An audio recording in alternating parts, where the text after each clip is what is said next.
A través de los años, muchas leyendas urbanas, históricas y de terror le han dado parte de su identidad cultural a México.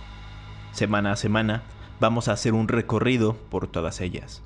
Esto es Leyenda Urbana MX, con Ismael Méndez.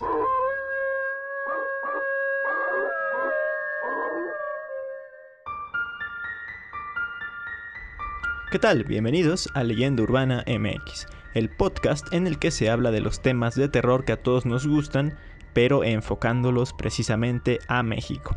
Me da mucho gusto saludarlos en este episodio número 19, segundo episodio de agosto, este domingo 9, que por cierto, si de casualidad lo están escuchando en sábado, no cayeron en un agujero espacio-temporal, no se preocupen. Lo que pasa es que quizá lo suba antes porque voy a estar ocupado este fin de semana y no puedo programarlo para que se publique el domingo. Es una tontería, yo lo sé, pero el proveedor de podcast solo me deja subirlos al día. En fin, muchas gracias a todos por sus comentarios en el episodio anterior. Les gustó bastante el tema de los relatos, incluso me están pidiendo que haga episodios de distintos oficios, por ejemplo, de veladores, y me parece muy buena idea, la verdad, pero hay varios temas aún en el tintero, así que tengamos paciencia, poco a poco van a ir saliendo todos, y a este paso ya tenemos temas y futuros episodios, yo creo, hasta para el próximo año. De todas formas, ya saben que estoy abierto y dispuesto a escuchar sus sugerencias de temas, tanto en los comentarios de YouTube como en mis redes sociales, las cuales son Leyenda Urbana MX en Facebook e Instagram. Además de que ahí publico diversas cosas durante la semana, adelantos, historias con backstage, avances de los tops de Spotify, encuestas y más cosas interesantes.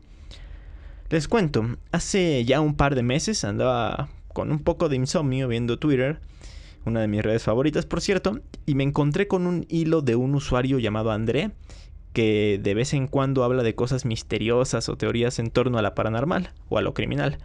Y en ese hilo en específico se hablaba sobre un caso de los años 90 que sucedió en Televisa. Pero ahorita abordamos este caso con profundidad. El chiste es que apenas estuve recordando eso y se me vino la idea de hablar sobre las leyendas urbanas, los mitos y los misterios que ha habido o que han aparecido en la televisión mexicana. Pedimos su colaboración para localizar a Sandra Oralia Palma Herrera. Se extravió el 4 de diciembre del año 2000 en Metepec, Estado de México.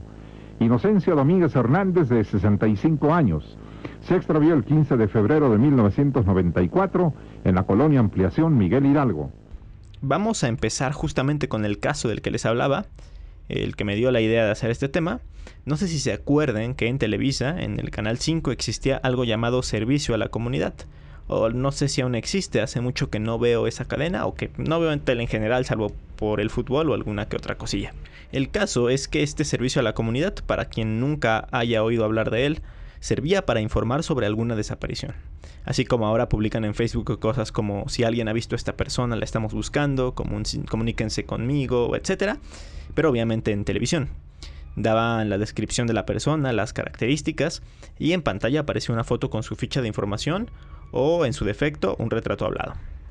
Por sí mismos, estos anuncios ya daban inquietud, sobre todo para los que los llegamos a ver siendo niños, mientras nuestras caricaturas favoritas estaban en comerciales. Además de que las fotos pues eran de mala calidad y la narración de Don Melquiades se sentía un tanto alarmante. Pero entre todas estas hubo una en particular que causó mucho revuelo, sobre todo actualmente a varios años de que apareció. Estoy hablando de Selene Delgado. Se dice que ese nombre se escuchó varias veces en estas cápsulas y al parecer no era encontrada porque estuvo saliendo por más de 8 años consecutivos. Esto a pesar de que la información o las personas se iban rotando y nunca nadie se contactó para dar información sobre ella. La foto con la que estaba siendo buscada tampoco ayudaba mucho porque se veía bastante mal, como si hubiera sido tomada por una cámara de los años 60, de décadas anteriores. Y ya después de estos 8 años que les comento, el contacto que hacía pública la búsqueda de la chica, pues también desapareció, entre comillas. O sea, más bien ya no solicitó más difusión, digámoslo así. Más curioso aún es que el registro personal de datos de personas extraviadas o desaparecidas, que es una institución gubernamental, no tenía registro de su desaparición, y muchas personas empezaron a pensar que pues en realidad no existía Selene, porque pues no hay ningún registro de que haya existido ni ella ni sus familiares o tan siquiera algún dato de la desaparición.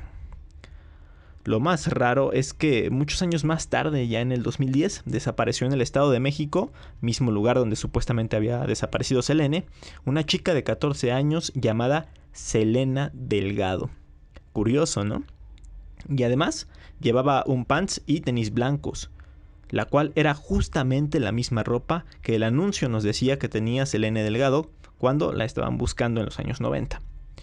Y aquí no acaba la cosa, porque el retrato de Selena y la foto de Selene muestran rasgos muy similares. Además, Selena tampoco apareció y ya en el año 2019 se archivó su caso. Ahora bien, se dice que Selene era el arquetipo de mujer que comenzó a desaparecer en Ciudad Juárez justo cuando se presentó la ola de feminicidios en la década de los 90.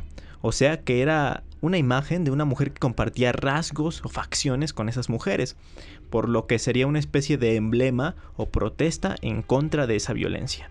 Y luego recordemos que en el 2010 el gobernador del Estado de México era Enrique Peña Nieto, en una época en la que la violencia arrasaba el Estado, bueno, como siempre, pero que comenzó a ser también un foco rojo en cuanto a feminicidios. Así que Selena podría ser ese símbolo de protesta, retomando el de Selene. Con estos datos se podría decir que Selene fue un caso de John Doe, que es así como se le llama en Estados Unidos a los desaparecidos genéricos, aunque, como paréntesis, se utiliza de muchas formas también. Por ejemplo, los cadáveres o los pacientes de las salas de urgencias, cuya identidad se desconoce, son conocidos así como John Doe.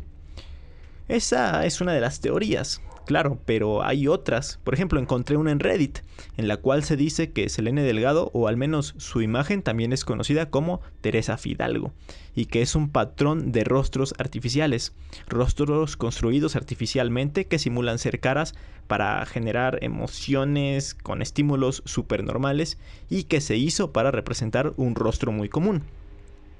Y justamente es por eso que la foto o la imagen de Selene nos parece tan perturbadora, porque es un rostro que pretende parecerse al humano, acercándose tanto a uno real que caemos en el bache del valle inquietante, que como lo mencioné en el episodio de la Pascualita, es un término surgido de la robótica que sostiene que a medida que las figuras antropomórficas, o sea, con formas humanas, a medida que se acercan a la apariencia de una persona real, la respuesta que tenemos se hará más empática hasta llegar a un punto a partir del cual se convierte en un fuerte rechazo. ¿Ustedes qué piensan? ¿Existió o no existió Selene Delgado? ¿Llegaron a ver esas cápsulas en el Canal 5? No sé ustedes, pero a mí esto sí me da un poco de miedo, la verdad, así que mejor pasemos a la siguiente leyenda urbana.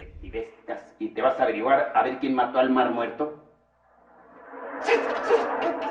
Yo jugaba al detective y que averiguaba quién lo mató.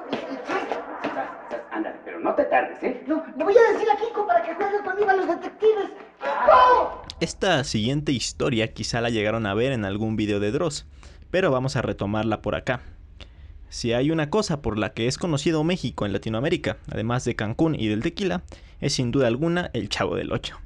Pues bien, en esta popular serie televisiva de Roberto Gómez Bolaños, que empezó a transmitirse en los años 70 y que hasta la actualidad es súper famosa y conocida, pues tiene muchísimos capítulos, tienen 290 capítulos y alcanzó un éxito enorme. Tanto así que había personas muy fanáticas y otras que empezaron a verdaderamente obsesionarse con ella, a tener obsesiones enfermizas. Tal es el caso de un hombre supuestamente llamado Carlos, que sería después conocido como el acosador o el merodeador de la vecindad. Él empezó a ir a las grabaciones del programa, lograba evitar a los guardias de seguridad y colarse en el set. Incluso los actores empezaron a sentir presencias extrañas mientras trabajaban. Como pruebas se presentan una serie de videos en los cuales, en lugares muy precisos y de manera pues bastante rápida, se ve a un hombre asomarse. Se asoma por las ventanas, se le ve pasando por detrás de las cortinas e incluso en algunos muros está también asomado, pero al percatarse de que está a la vista logra esconderse. Suena bastante aterrador, ¿no es cierto? Pues para decepción de muchos esto sí se queda en una simple leyenda urbana, pues aunque sí se vea claramente en los videos la presencia de alguien en las tomas, la realidad es que fueron errores en el rodaje. Trasladémonos hasta esa época y hay que tomar en cuenta estos recursos técnicos que tenían al momento de hacer series y películas. Era muy difícil la edición de video, por lo que muchas tomas tienen errores que se saben que están ahí, pero que en su momento, por cuestiones de tiempo, por presupuesto o simplemente por evitar la fatiga, se dejaron. Recordemos también que algunas escenas no tenían cortes y ellas podían tener una duración de hasta 4 minutos con muchas acciones ocurriendo, por lo que a pesar de que el departamento de producción pudo haber encontrado a esas personas que se colaron en las tomas, definitivamente las dejaron pasar por no interceder en el libreto o en el desarrollo de la misma escena. Además, pensemos a través de la lógica. Estamos hablando de Televisa, que es una de las empresas más grandes de América Latina, y ya desde ese tiempo. Parece absurdo pensar que una persona pudiera entrar sin que sea vista. Y además varias veces, no solo una, porque son diferentes episodios en los que supuestamente aparece dicho merodeador. Si hubiera sido real, se le hubiera escabullido una vez a los guardias, pero sería primera y última. Justo ahora que estoy hablando de esto, me estoy acordando de una película en la que sucedió algo relacionado y que en su momento me llegó a asustar mucho. Estoy hablando de Three Men and a Baby. En español sería Tres hombres y un bebé. Hay una escena en la que detrás de unas cortinas se ve una especie de niño observando. Los rumores y teorías empezaron a correr y se afirmaba que era un fantasma que se había manifestado en el set de filmación. Pero en realidad ese supuesto fantasma era una pieza de utilería que había sido olvidada en la locación. Regresando al tema del Chavo, la leyenda del merodeador no es la única que gira alrededor de la aclamada serie, pues está el enigma del misterioso capítulo número 142. Se lo conoce como el capítulo perdido, ya que nunca vio la luz debido al sórdido contenido que tenía. En ese episodio, supuestamente Chespirito puso en escena la muerte del Chavo del Ocho, luego de ser atropellado por un auto. Esta decisión de Roberto Gómez Bolaños pues le cayó pésimo al elenco, y después de discusiones muy fuertes, pues habrían querido abandonar el rodaje. Para evitar más tensiones, pues Roberto Gómez Bolaños finalmente eliminó ese final. Las versiones sobre este supuesto episodio surgieron cuando se publicaron la colección de DVDs, y aquí curiosamente se saltaba del episodio 141 al 143. La producción señaló que ese capítulo no se omitió, sino que fue un error en el conteo. Pero la explicación no calmó a los fans porque ya se habían preguntado acerca de lo que realmente había pasado con ese episodio número 142. Según contaron integrantes de la producción, luego de la tradicional presentación, el comienzo del episodio mostraba a la vecindad con un silencio bastante sepulcral, y poco a poco se empezaban a escuchar voces. Después se enfocaba a la casa de Don Ramón. En un momento se le ve a Chavo en un segundo plano yéndose de la vecindad. Después aparecen Kiko y la Chilindrina, y de repente se escucha un golpe muy fuerte. Hay un corte y finalmente aparecen todos los personajes tristes mirando bastante afligidos el cuerpo golpeado del Chavo tirado en el suelo. ¿Se imaginan que en realidad si hubiese sido de esa forma el final del Chavo? ¿Qué hubieran pensado al ver esto cuando eran niños? Afortunadamente nunca se confirmó la existencia del capítulo, ni que se haya rodado algo así en la realidad, pero de que suena bastante fuerte, ni cómo negarlo. Así que por lo pronto, todos lo sabemos, el episodio más triste de la vecindad del Chavo sigue siendo en el que pues lo llaman ratero y lo corren de la vecindad. No se asusten, vamos a quedarnos. Les doy la hora. 7 de la mañana, 7 de la mañana, 19 minutos 42 segundos, tiempo del centro de México. Sigue temblando un poquitito, pero pues vamos a tomarlo con una gran tranquilidad. De este siguiente mito ya hablé hace varios episodios, específicamente fue en el especial del Día del Niño. Pero vamos a hablar de él de nuevo porque es muy interesante y porque desde aquel episodio de abril ya se ha sumado mucha gente a la comunidad de Leyenda Urbana MX. Y estoy hablando del caso de Monchito. La mañana del 19 de septiembre de 1985, un fuerte terremoto de 8.2 grados en la escala de Richter azotó a la Ciudad de México. Los daños fueron incontables y lamentablemente también las muertes lo fueron. Pero una de las cosas que más llamó la atención mediáticamente, porque justamente fueron los medios televisivos los que lo dieron a conocer, fue que un niño llamado Monchito se encontraba con vida bajo los escombros esperando ser rescatado.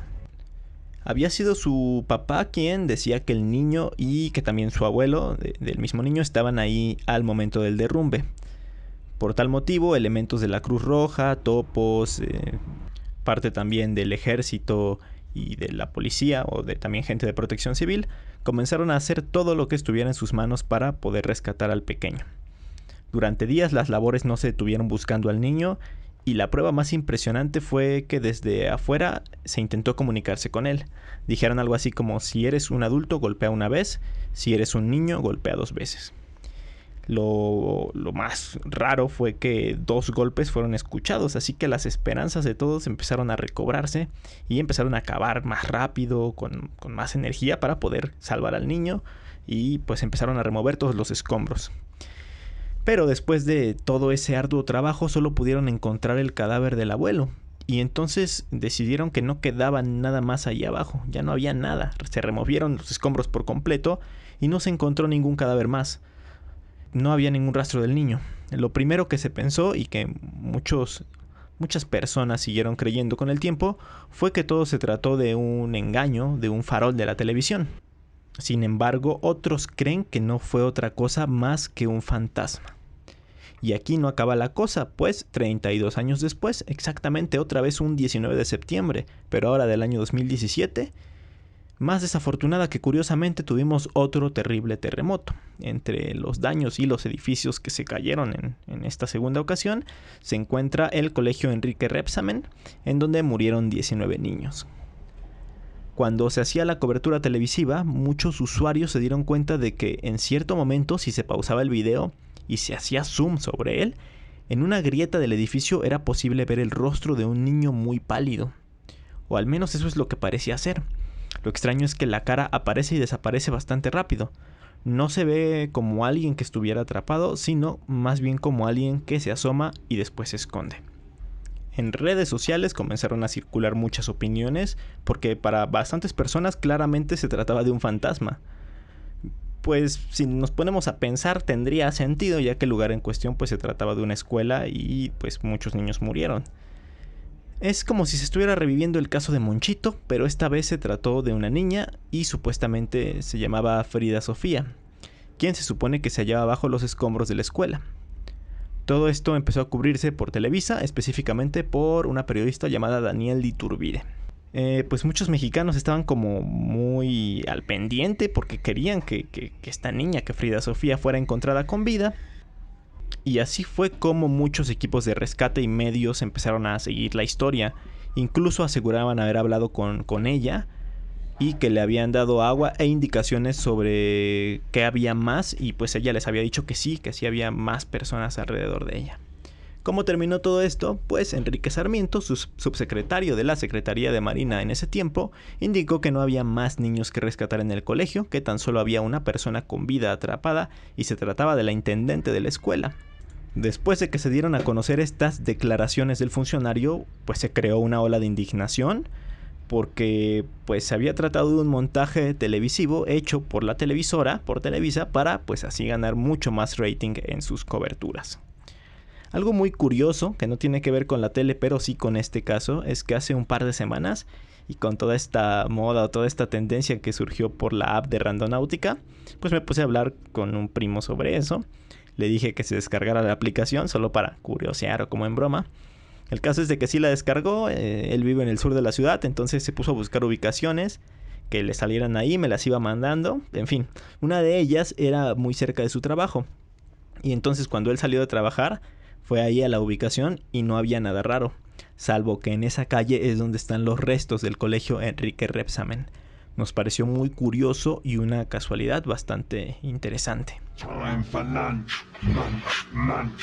Time for a munch, crunch, crunch, munch, munch, crunch, crunch. Ya para finalizar este episodio me gustaría hablar de un caso mucho más reciente que sucedió incluso hace un par de meses nada más, y fue que en las redes sociales se empezaron a publicar videos en la cuenta de Twitter del Canal 5. Empezaron a aparecer videos en la madrugada, justamente a las 3 de la madrugada empezaron a aparecer videos bastante extraños. Que más se dio a conocer fue uno de una persona como con un filtro rojo y una cara así como muy extraña, como si estuviera desfigurada, muy perturbadora. Empezaba a hablar con una voz súper grave, que justamente fue el audio que acabamos de escuchar, la voz que sale en los videos. Y pues eso sacó de onda a todo el mundo, ¿no? Sobre todo porque fueron varios días que empezaron a salir videos de este tipo en esa cuenta y salían justamente a las 3 de la mañana. Como en casos anteriores, pues también digamos que lo que pasó en la realidad fue algo pues bastante normal, y es que eso era una estrategia del community manager de Canal 5 para pues poder obtener así más comunicación, más engagement y más, digamos, para aumentar sus números al momento de presentar sus reportes. Entonces pues esa fue su estrategia, que empezó a funcionar, pero lo dice que también lo hacía como para confundir a la gente, ¿no? Para hacerlos creer que eso que vieron tal vez había sido parte de su imaginación, porque pues también al principio pues no eran muchas personas las que lo vieron, era a las 3 de la mañana, entonces no muchas personas están en Twitter a esa hora o están en redes sociales. Entonces fue por ese motivo, pero pues al final no fue como un tema que diera mucho más de qué hablar, no fue algo como tan misterioso, salvo por los primeros días en los que estos videos comenzaron a aparecer. Pero bueno, pues quería contarles algunas de estas cosas, y ahora sí, llegó la hora de que ustedes me cuenten, que ustedes me digan qué otras leyendas urbanas conocen acerca de la televisión, porque seguro hay muchas más, ¿no? Y no precisamente todas relacionadas con lo paranormal, pero es que muchos programas son transmitidos en vivo y pasan cosas que no se pueden controlar. Mientras ustedes las recuerdan, no olviden que el próximo domingo tenemos otra cita aquí en Leyenda Urbana MX, así que como siempre les digo, nos escuchamos hasta la próxima.